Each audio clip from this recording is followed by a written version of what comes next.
नमस्कार। Planet x पर आपका फिर से स्वागत है।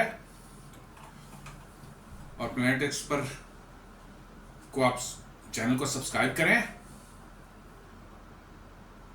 बेल आइकन को जरूर दबाएं, हमारे वीडियोस को लाइक करें और फ्रेंड्स एंड फैमिली के साथ शेयर भी जरूर करें। दोस्तों, इस डोनाल्ड ट्रंप के टैरिफ के उथल पुथल के अंदर में सारी दुनिया में उथल पुथल मची हुई है। ट्रेड्स कहाँ कैसे हों, बड़ी अनसर्टेनिटी बनी हुई है।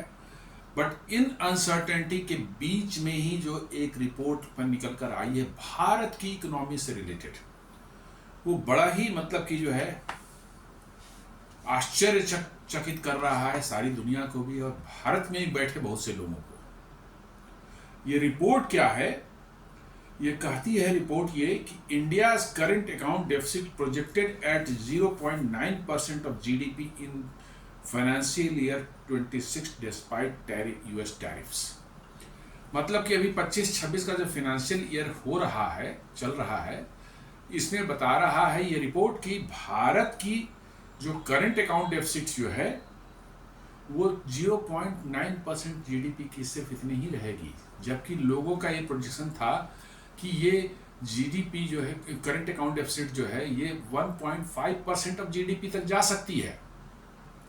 लेकिन उन सब के बावजूद भी जो है सारे टैरिफ डिसरप्शंस जो हुए हैं, इसके बावजूद भी जो है हमारी इकोनॉमी इतनी रिसिलियंट है कि वो अभी भी जो है इतने डिस्टर्बेंस के बावजूद भी ये जीडीपी का 0.9% से ऊपर नहीं जा रहा है।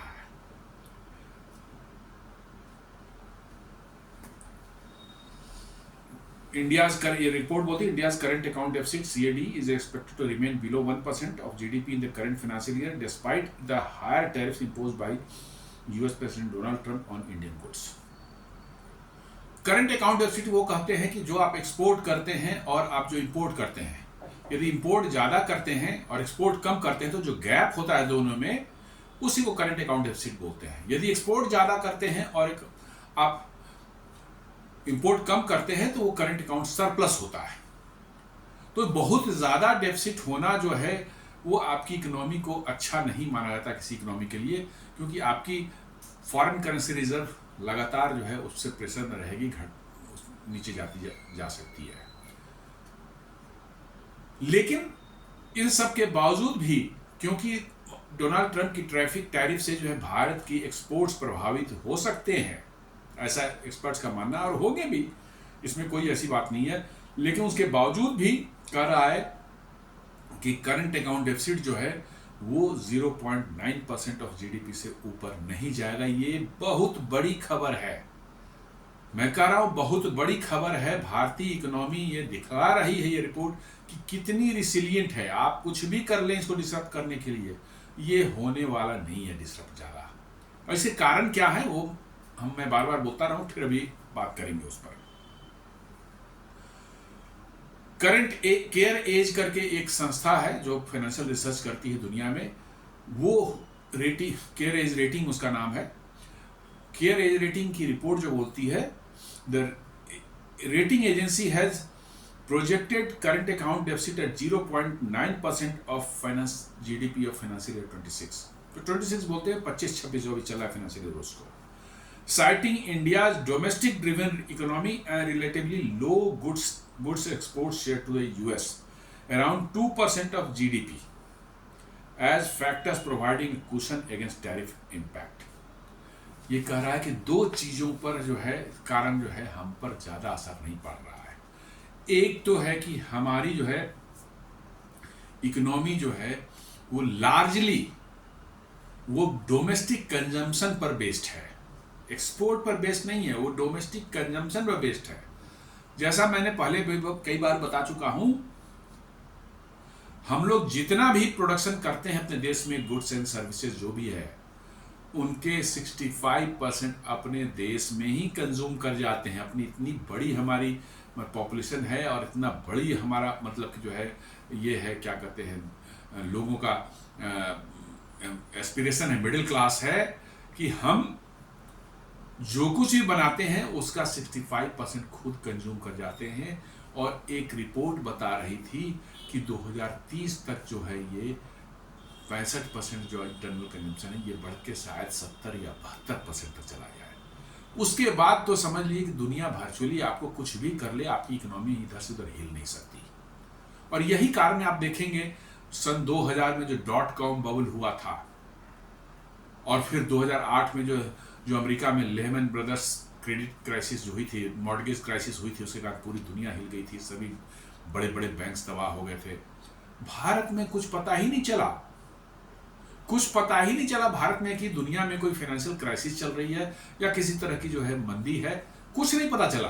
भारत ऐसे ही चलता रहा जैसे चल रहा है, उसकी ग्रोथ जैसी थी वैसी ही रही, उसमें कोई ज्यादा फर्क पड़ा ही नहीं।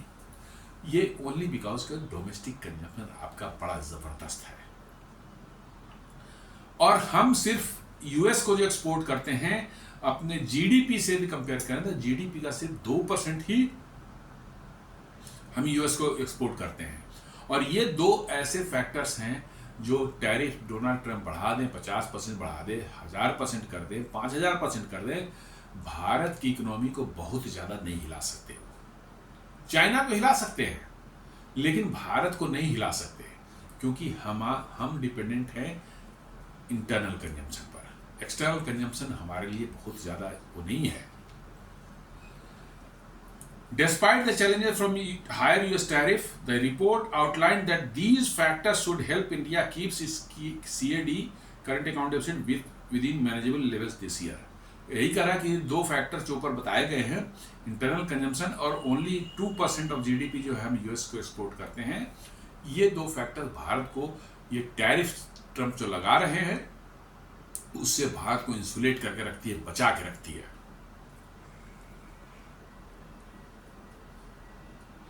आप चाइना से कंपेयर करके देखो तो भारत में जो है प्राइवेट कंजम्पशन जो 65% के लगभग में है, 65% के लगभग में। चाइना में वो करीब 30-31% के आसपास में प्राइवेट कंजम्पशन है।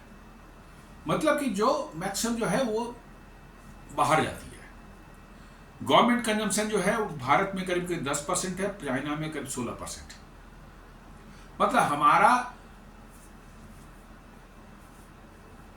इंटरनल कंजम्पशन जो है वो बहुत ज्यादा है एज कंपेयर टू चाइना और मेनी कंट्रीज। इसके कारण जो है हम दुनिया में व्यापार, इंटरनेशनल ट्रेड पर बहुत ज्यादा डिपेंडेंट नहीं है।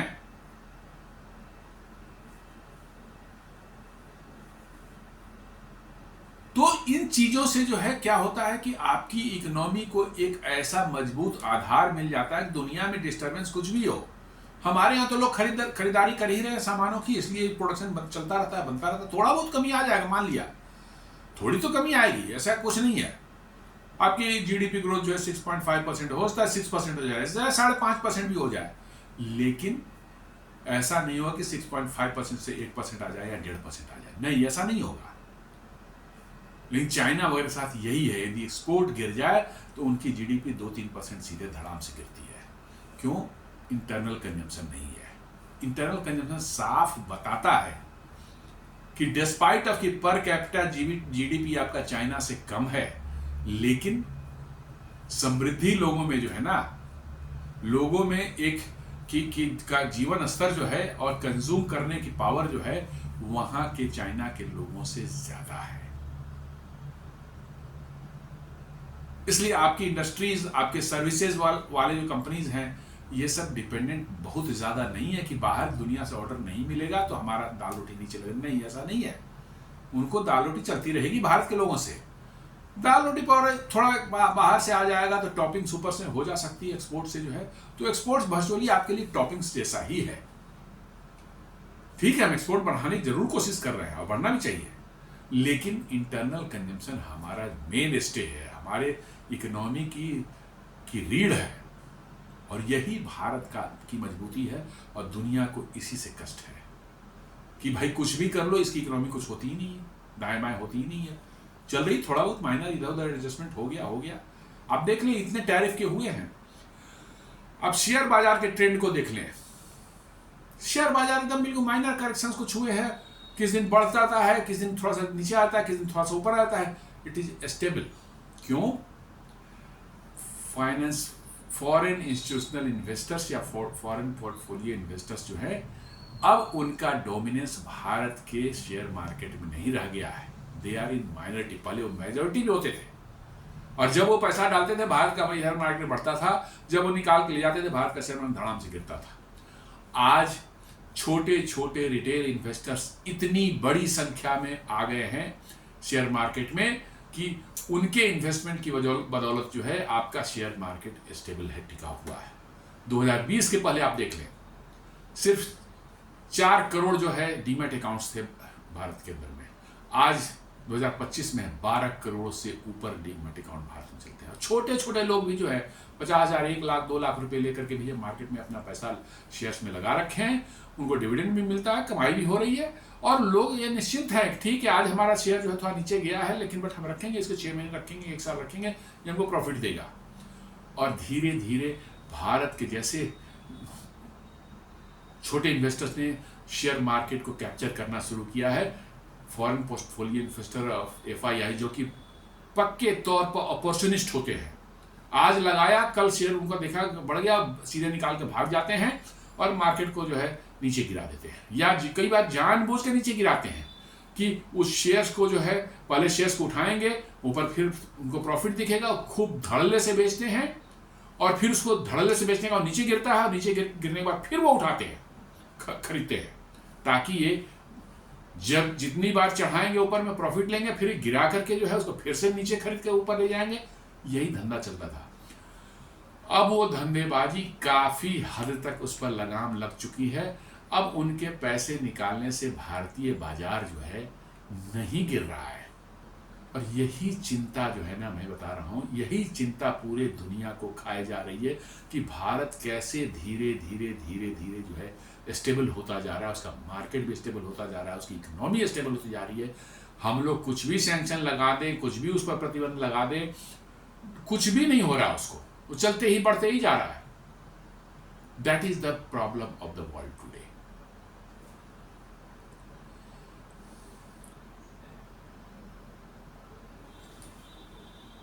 एक रिपोर्ट NDTV कहती है, India to become consumption capital of the world, household goods growth in India because of nuclear family trend is outpacing population growth. Nuclear family का ट्रेंड जो है भारत में जो ये शुरू हुआ है, वो उसके कारण कंजम्पशन और बढ़ रहा है, क्योंकि फैमिली एक ही जगह साथ, पहले ज्वाइंट फैमिली जैसे होती थी, तो उसमें क्या है भाई, एक सामान्य टीवी है तो उसमें सभी लोग देखते थे। अब मान ले 4 उसमें 2 भाई हैं और दोनों अलग अलग रह रहे हैं, अलग अलग शहरों में काम कर रहे हैं, अपनी फैमिली के साथ रह रहे हैं, तो दोनों को मिलाकर 2 टीवी है। कंजम्पशन इस तरह से बढ़ रहा है। न्यूक्लियर फैमिली जैसे जैसे भारत में बढ़ रही है, वैसे वैसे कंजम्पशन और बढ़ता जा रहा है। और ये रिपोर्ट यही बता रही है कि India to become consumption capital of the world. मैंने बताया था कि आपको कि 65% हम अपना इंटरनल कंजम्पशन अभी हमारा है, और आगे वाले 2030 तक कहा जा रहा है कि 65% या इवन 70% या इवन 72% तक जा सकता है। उसके बाद तो कोई आपको हिला ही नहीं सकता। अभी ही नहीं हिला पा रहा है, 5-6% और बढ़ जाएंगे तो कहाँ कौन हिलाएगा आपको। और इसीलिए जो है बाहर की कंपनियां जो है धीरे धीरे अब उनको भारत में लगने लगा है कि यही मार्केट है जहां पर लॉन्ग टर्म इन्वेस्टमेंट करके हम पैसे कमा सकते हैं। और इसीलिए कंपनियां जो है अब भारत की ओर रुख कर रही है। जो पहले चाइना जा रही थी, वियतनाम जा रही थी, उधर साउथ ईस्ट एशियन कंट्रीज में, अब उनको लग रहा है कि नहीं, कंजम्पशन कहाँ है, भारत में है, पॉपुलेशन कहाँ है, भारत में है, और इंटरनल कंजम्पशन भी भारत में है, तो वही सामान बनेगा और बिकेगा तो कंपनियों को मुनाफा होगा, प्रॉफिट होगा। तो इसलिए आप देखेंगे कि बाहर की भी कंपनियां धीरे धीरे भारत में पैसे लगा रही हैं, इन्वेस्टमेंट करना शुरू कर चुकी हैं और लॉन्ग टर्म इन्वेस्टमेंट कर रही है। FDI जो होते हैं वो लॉन्ग टर्म इन्वेस्टमेंट होते हैं। फॉरेन इंस्टीट्यूशनल इन्वेस्टर और FPI तो वो शॉर्ट टर्म में आज लगाया महीने दिन बाद निकल के भाग जाएगा, लेकिन FDI आते हैं वो 10 साल 20 साल तक के लिए, 25 साल के लिए होते हैं। तो वो ट्रेंड अब इंडिया में दिखने लगा है, बिकॉज कि दुनिया पता चल जाएगा कंजम्पशन कहाँ है, भारत में है। डिस्पाइट ऑफ हमारा जो है इंटरनल कंजम्पशन जो इतना हाई है 65%, उसके बावजूद भी जो है हमने 24-25 में $825 मिलियन का गुड्स एंड सर्विसेज एक्सपोर्ट किया है। और बाय द वे ये पिछले साल की बनिस्पत माने 23-24 के बनिस्पत जो है 13.6 माने ऑलमोस्ट 14% ज्यादा है। मतलब हम कंजम्पशन भी कर रहे हैं और हम उसके साथ साथ एक्सपोर्ट भी हमारा बढ़ रहा है, हमारा कंजम्पशन भी इंटरनल बढ़ रहा है, एक्सपोर्ट भी बढ़ रहा है। इसका मतलब कि हमारी इकोनॉमी धीरे धीरे ऊपर जा रही है, हमारा प्रोडक्शन बढ़ रहा है, हमारा ओवरऑल जीडीपी बढ़ रहा है। तो साथ साथ कंज्यूम भी कर रहे हैं, उसके बावजूद भी जो है हमारा एक्सपोर्ट में भी ग्रोथ दिख रहा है।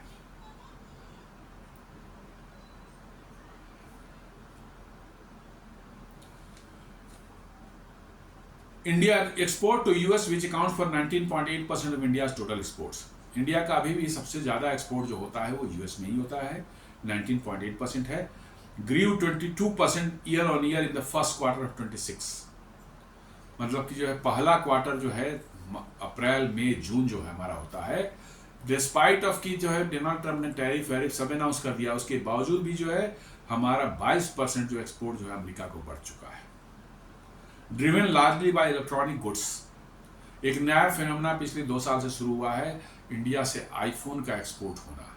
आईफोन बड़ी मात्रा में, बड़े तादाद में जो है अमेरिका जा रहा है। और एप्पल के जो है सीईओ टिम कुक ने उन्होंने कहा है कि मोस्ट ऑफ द आईफोन्स और करीब करीब सारा का सारा आईफोन जो यूएस में जो कंज्यूम होता है वो सब इंडिया, मेड इन इंडिया ही होंगे। पहले वो मेड इन चाइना होते थे, अब उन्होंने कहा कि ये मेड इन इंडिया होंगे। और इसलिए पिछले 2-3 साल में जो बहुत जबरदस्त इसमें ग्रोथ हुआ है इलेक्ट्रॉनिक्स के एक्सपोर्ट में। दिस कैटेगरी, इलेक्ट्रॉनिक्स की बात कर रहे हैं, this category exempted from US tariff. और यूएस ने इसको एग्जेम्प्ट भी कर रखा है, क्योंकि यदि उस पर वो 50% टैरिफ लगाएंगे तो जो आईफोन $1000 का मिलता था वो $1500 का मिलना शुरू हो जाएगा, लोगों में हाहाकार मच जाएगा, इन्फ्लेशन पर बड़ी जबरदस्त मार पड़ेगी। तो उसको स्ट्रेटेजिकली सोचते हुए जो डोनाल्ड ट्रंप ने उस पर कोई टैरिफ नहीं लगाया, 0% टैरिफ है। So this category exempted from US makes up about 30% of India's total export to the US. मतलब कि जो है हम जो यूएस को जो एक्सपोर्ट कर रहे हैं उतना ज्यादा, इंडिया टोटल यूएस का जितना एक्सपोर्ट उसका 30% सिर्फ आईफोन है, इलेक्ट्रॉनिक्स, आईफोन और साथ साथ कुछ और इलेक्ट्रॉनिक्स। और एक और मजेदार खबर है कि export to China also registered robust growth of 17.8%। China को कुछ एक्सपोर्ट करना बड़ा मुश्किल है भाई, वहां के लोग की मानसिकता ऐसी है कि नहीं जो भी है सब मेड इन चाइना ही इस्तेमाल करेंगे। उसके बावजूद भी जो है 17.8% जो है आपका एक्सपोर्ट ग्रोथ जो चाइना में जो होता है एक्सपोर्ट, उसमें 17.8% का ग्रोथ पिछले साल हुआ है। तो बहुत बड़ी चीज है ये। अब भारत ने जो है, जो अमेरिका ने टैरिफ लगाया, इसके बाद भारत क्या कर रहा है, focus shift to 50 nations, plan aims to offset US tariff blow. 50 अलग अलग देशों को आइडेंटिफाई किया गया है जहां पर एक्सपोर्ट बढ़ाया जाएगा, इस यूएस के टैरिफ लगने के कारण जो घाटा होगा उसको ऑफसेट करने के लिए। Currently, India is strategically diversifying export markets, targeting 50 countries in West Asia and Africa to mitigate the impact of increased US import tariff. This move aims to reduce reliance on the US market, particularly affecting sectors like textile and gems and jewelry. मतलब US जो है waste Asia, Africa और south America में जो है ये नए market ढूंढ रहा है। वहाँ पर 50 कंट्रीज को आइडेंटिफाई किया गया है और वहाँ पर एक्सपोर्ट्स बढ़ाने पर जोर दिया जा रहा है, ताकि अमेरिका ने ये जो टैरिफ वैरिफ का जो गेम खेल रहा है उससे हम इंसुलेटेड रहे, उससे हम बचे रहे। ठीक है, अमेरिका नहीं करेंगे, कहीं और कर देंगे, और वो आगे मैं बताऊंगा कि क्या आगे हुआ है, एक बड़ी मजेदार चीज। So India is widening its export to focus to 50 countries, including key market West Asia, Africa and South America, in a bid to lessen dependence on any single buyer and cushion the blow from US import tariff. So 50 countries में जो है export को बढ़ाया जा रहा है और इससे क्या होगा, यूएस पर एक्सपोर्ट की डिपेंडेंसी हमारी कम होगी। According to ET, these markets together account for about 90% of India's total exports. कह रहे हैं कि ये सब मार्केट जो हैं ये करीब करीब भारत के एक्सपोर्ट के 90% वहीं पर जाता है. Official from the Commerce and Industry Ministry said a product by product review is underway to identify competitive advantage and rivals.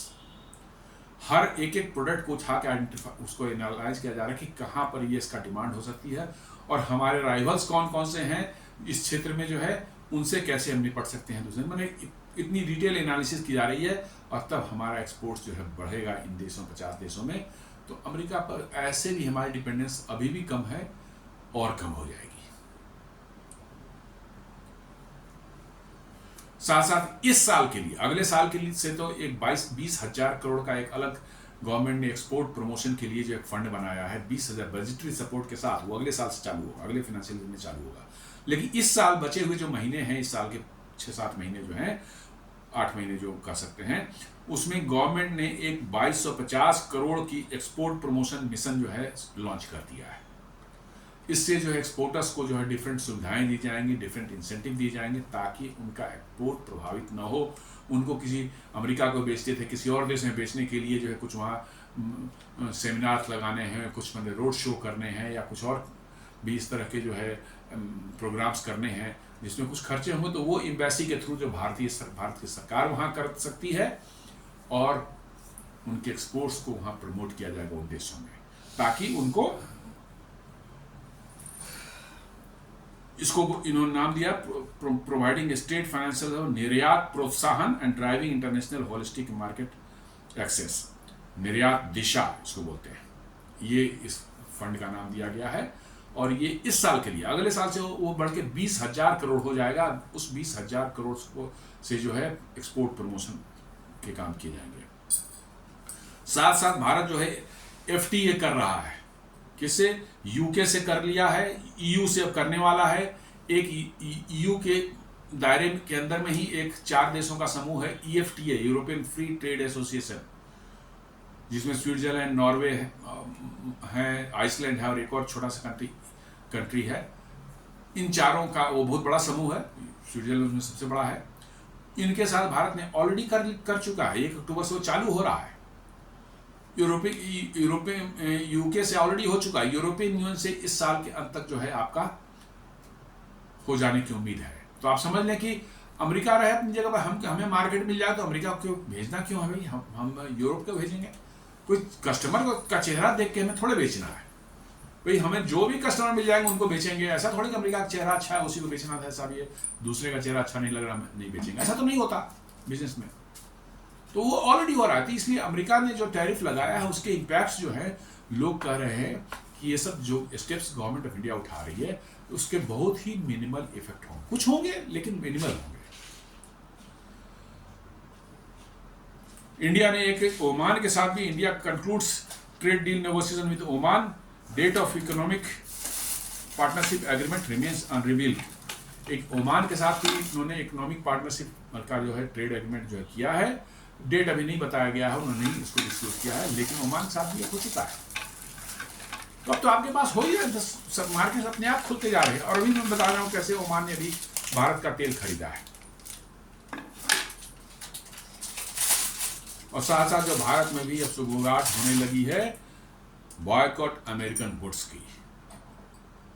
Boycott American goods में उनका कोई गुड्स तो हम लोग इस्तेमाल नहीं करते, लेकिन हाँ सर्विसेज जो हैं, डिजिटल सर्विसेज जो हैं, आपके फेसबुक है, गूगल है, आपका जो है यूट्यूब है, नेटफ्लिक्स है, ये सब जो सर्विस डिजिटल सर्विसेज जो हैं वो भारत में बड़ी तादाद में इस्तेमाल होते हैं.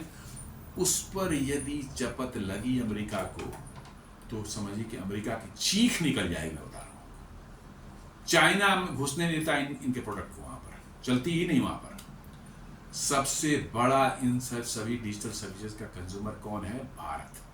और बड़े तादाद में पैसे कमा के बहुत बड़ी मैंने उसमें क्वांटिटी में पैसे कमाते हैं वही बाहर से. यदि भारत के लोग उतर आए कि भैया हमें फेसबुक को बॉयकॉट करना है, हमें यूट्यूब को बॉयकॉट करना है, हमें गूगल को बॉयकॉट करना है, यदि इस तरह की, हालांकि आसान नहीं है मैं यही बता दूँ, क्योंकि हमारी ज़िंदगी इस तरह से इन चीज़ों से इंटरवाइंड हो चुकी है कि बहुत आसान नहीं है. लेकिन थोड़ा परसेंटेज भी यदि शुरू हो गया तो अमेरिका के लिए बड़ी मुश्किल हो सकती है, बहुत बड़ी मुश्किल हो सकती है।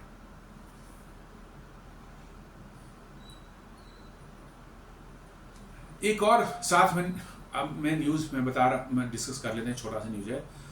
अभी 18 जुलाई को जो यूरोपियन यूनियन बड़े फैन फेयर के साथ हैं, बड़े हल्ले गुल्ले करके जो भारत की एक रिफाइनरी है नायरा एनर्जी, जिसमें कि रसिया की कंपनी है रोसोबोरोन एक्सपोर्ट, उनका इसमें जो है 49% स्टेक है नायरा एनर्जी में।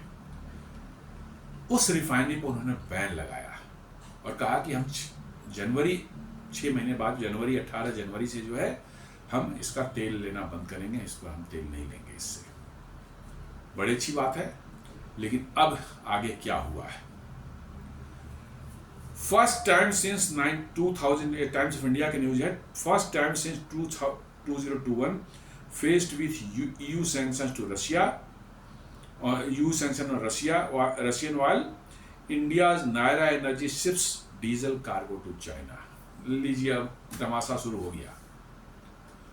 चाइना जिसको समझता था दुनिया की भारत और चाइना के बीच में बड़ा तनाव रहता है बहुत मनू है, अब भारत ने जो डीजल यूरोपियन यूनियन को जाना था, उस डीजल को भारत ने डाइवर्ट कर दिया है नायरा एनर्जी ने। कहा? चाइना।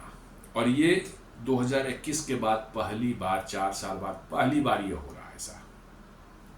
तो ये इंपॉर्टेंट न्यूज निकल करके आए, कैसे भारत ने जो है अपने रिस्क को मिटिगेट करने के लिए नए बाजार खोदने शुरू कर दिए हैं।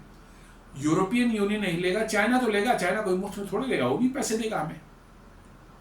लेकिन इससे नुकसान, ज्यादा नुकसान किसको होने वाला है? यूरोपियन यूनियन को। क्योंकि यदि भारत उनको रसिया से चीप ऑयल लेता था और उसको रिफाइन करके इनको सस्ते में diesel, petrol, aviation turbine fuel देता था, वो चीजें अब उनको लेनी पड़ेंगी कहां से? अमेरिका से। और यहाँ पर मजेदार बात यह है कि एविएशन टरबाइन फ्यूल में जो है अमेरिका भी भारत पर ही डिपेंडेंट है। यह सबसे मजेदार बात है कि एविएशन टरबाइन फ्यूल में अमेरिका भी भारत से डिपेंडेंट है। बड़ी मात्रा में भारत से एविएशन टरबाइन फ्यूल वहां अमेरिका जाता है। और इसीलिए आप देख लीजिए डोनाल्ड ट्रंप के जो टैरिफ वाली लिस्ट में जो है पेट्रोलियम प्रोडक्ट को उन्होंने एक्स्ट्रा कुछ भी नहीं लगाया। 6% जो पहले था वही 6% आज भी है। यूरोपियन यूनियन अमेरिका से ले जाएगा, 3 गुने दाम पर मिलेंगे उसे। क्योंकि आज दुनिया में रिफाइनिंग कैपेसिटी के मामले में दुनिया में भारत नंबर 2 है अमेरिका के बाद। और यदि कहीं एक्सेस रिफाइनिंग कैपेसिटी दुनिया में है तो वो सिर्फ भारत में है। और कुछ सऊदी अरब वगैरह में है जिन्होंने एक्सपोर्ट के लिए ही बनाया था, सऊदी अरब में, यूएई में, वहां पे रिफाइनरी उनके, लेकिन बहुत बड़ी तादाद में वो नहीं दे सकते। जो क्वांटिटी चाहिए यूरोपियन यूनियन को जो है वो भारत ही दे सकता है। तो अब उनको डीजल और ये पेट्रोल और खासकर एविएशन टरबाइन फ्यूल की जो क्राइसिस झेलनी पड़ सकती है नियर भविष्य फ्यूचर में जो है। और फ्यूल प्राइसेस और बुरी तरह से वहाँ इफेक्टेड हुआ, ऑलरेडी जो है 8 to 10 टाइम्स बढ़ चुके हैं। अब कितने आगे जाएंगे कहना मुश्किल है। इसके पहले जो है जब उन्होंने सैंक्शन लगाया था 18 जुलाई को, नायरा एनर्जी ने उसके बाद उनको कह दिया भैया अब आप हमसे पैसे, पेट्रोल या डीजल या एविएशन टरबाइन फ्यूल लेंगे तो आपको एडवांस में पैसे जमा करना पड़ेंगे, क्रेडिट पर नहीं जाएगा। पहले तक एक भेज दिया, 2-3 महीने के अंदर में वो पेमेंट उधर से आ जाती थी। अब इन्होंने कहा कि नहीं, आप मेरे पैसे कब दबा लेंगे, कब सैंक्शन मैंने आप फ्रीज कर देंगे, कुछ पता नहीं है, आपको पैसे पहले देने पड़ेंगे, पहले आप पैसे दें तो ले जाएं। ये एक अनदर क्राइसिस यूरोपियन यूनियन के सामने खड़ी हो चुकी है।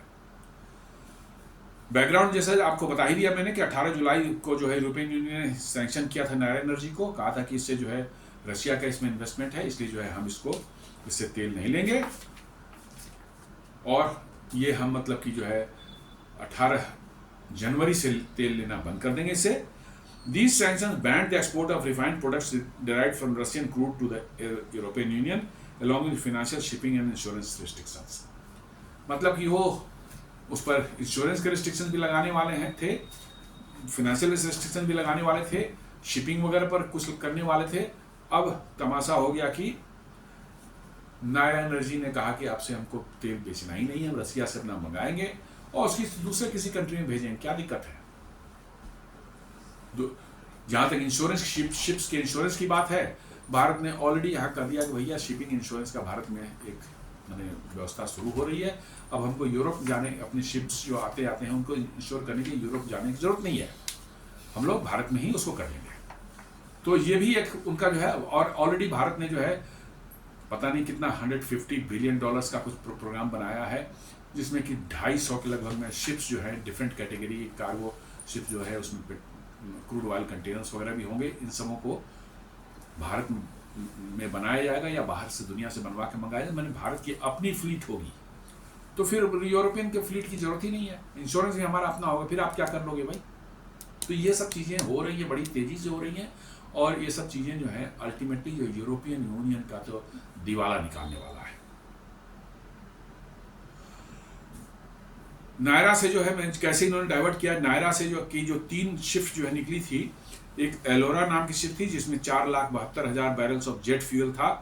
ये डिस्चार्ज कहाँ होना था, पुर्तगाल में होना था, लेकिन पुर्तगाल इसको उतार नहीं रहा था, पहुंच गया था वहाँ, लेकिन उतारने क्योंकि यूरोपियन यूनियन ने सैंक्शन लगाया, उसके बाद से उन नानुकुर कर रहे थे। एक और थी एम जेनिथ करके शिप है, जो 40,000 टन ऑफ डीजल जो है कर रहा था, ले जा रहा था कहीं, मलेशिया ले जा रहा था। वो भी मैंने वहाँ से लौट करके आ गया स्टेट ऑफ मलाक्का से, बिकॉज की मलेशिया ने कहा कि हम अब नहीं उतारेंगे उसको, उनको भी शायद यूरोपियन यूनियन से डर लग रहा था। और एक पैसिफिक मार्टिना जो है, ये 60,000 टन ऑफ जेट फ्यूल जो है, वो गल्फ ऑफ ओमान में ही फंसा हुआ था, क्योंकि उसके ग्राहक ही नहीं मिल रहे थे। उसके यहाँ से डिस्पैच हो गया था और ग्राहक खोजने की जरूरत हो रही थी, नहीं मिल रहा था उसका। अब क्या आगे क्या हुआ, जो अलोरा जो है 4,72,000 बैरल्स ऑफ जेट फ्यूल ये ले जा रहा था। ये अब जुलाई, ये जो इसमें जो किया गया है कि जो 4,96,000 बैरल्स ऑफ अल्ट्रा, जो एम जेनिथ जो ये था शिप था, उसको वापस बुला लिया गया, और उसमें जो है 4,96,000 barrels of ultra low sulphur diesel जो है कुछ ही घंटों में लोड कर दिया गया, और इसको कहाँ भेज दिया गया, उसी गल्फ ऑफ मैंने स्टेट ऑफ मलाक्का के थ्रू जो है आपको जूसान जो है चाइना का पोर्ट है वहाँ भेज दिया, वो चाइना पहुँच गया। वो मतलब जो डीजल यूरोप जा सकता था, यूरोप उसको खरीदता, वो डीजल सारा का सारा पहुंचा दिया गया कहाँ, चाइना। और दूसरा एक जो है ओमान में जो खड़ा शिप था, उसका जो नाम था आपका पैसिफिक मार्टिना जो है, जो 60,000 टन जो है जेट फ्यूल जो है खड़ा था, उसको ओमान ने खरीद लिया, वहीं खड़े खड़े बुला लिया, पूरा का पूरा जो है वहां ओमान को चला गया वो। इसका मतलब है, ये साफ दिख रहा है कि अब यूरोपियन यूनियन चाहे कुछ भी हाथ पैर मार ले, अमेरिका कुछ भी हाथ पैर, आपने नायरा एनर्जी को जो है डैमेज करने की कोशिश की। अरे डैमेज क्या होगा, 1 आध महीने अल्टरनेट सोर्सेज उनको ढूंढने पड़ेंगे, अल्टरनेट डेस्टिनेशन ढूंढना पड़ेगा, अल्टरनेट कस्टमर ढूंढने पड़ेंगे, कस्टमर तो मिल ही जाएंगे। आज दुनिया में रिफाइनिंग कैपेसिटी है किसके पास? अमेरिका को जब जेट फ्यूल इंडिया से मंगाना पड़ रहा है, तो आप समझ सकते हैं किनके पास है रिफाइनिंग कैपेसिटी। अमेरिका उतनी बड़ी सबसे नंबर 1 रिफाइनिंग कैपेसिटी अमेरिका पास, लेकिन फिर भी उनका पूरा नहीं होता। भारत का तो पूरा होता है, और बड़ी तादाद में जो है यूरोप और अमेरिका को भेज रहा है, तो सेकंड पोजीशन में भारत है रिफाइनिंग कैपेसिटी में। तो दुनिया में रिफाइनिंग कैपेसिटी जो नहीं है किसी के पास में, एक्सेस रिफाइनिंग कैपेसिटी, वो भारत के पास में है। और आपको घूम फिर करके यहीं आना पड़ेगा, चेहरा लटका करके आए, चाहे जैसे भी आए, सॉरी बोल करके आए, आपको आना यहीं पड़ेगा। अमेरिका से ज़्यादा दिन तक आप तेल नहीं ले सकते। अमेरिका की खुद रिफाइनिंग कैपेसिटी कम है। कनाडा ने अमेरिका का तेल बंद किया है, पाइपलाइन बंद की है, तो अमेरिका के नॉर्दर्न स्टेट्स में उनकी हालत खराब हो गई है। रेस्ट्रिक्शंस लग गए हैं पेट्रोल पंप पर जो है पेट्रोल और डीजल देने के, कि एक दिन में एक गाड़ी को इतनी ही मिल सके, एक कार को इतना ही मिल सकता है। पब्लिक ट्रांसपोर्ट वहाँ अफेक्टेड हो गई, क्यों? वहाँ रिफाइनिंग कैपेसिटी नहीं है, जितनी उनके देश की जरूरत है उतनी नहीं है। तो यदि एक्सेस कैपेसिटी की आप बात करते हैं, तो दुनिया में भारत नंबर 1 है। और यदि आपको रिफाइंड फ्यूल, आपको पेट्रोलियम प्रोडक्ट्स चाहिए, तो भारत ही एकमात्र सोर्स है। छोटे मोटे गल्फ कंट्रीज में मिल जाएंगे, सऊदी अरब, यूएई, ओमान वगैरह मिल सकते हैं, लेकिन वहाँ ज़्यादा नहीं है कैपेसिटी, थोड़ा बहुत दे सकते हैं, लेकिन जितनी बड़ी तादाद में आपको चाहिए वो भारत से ही मिलेगा। तो ये गुंडागर्दी, रंगबाजी करके जो है ज़्यादा दिन टिक नहीं सकते।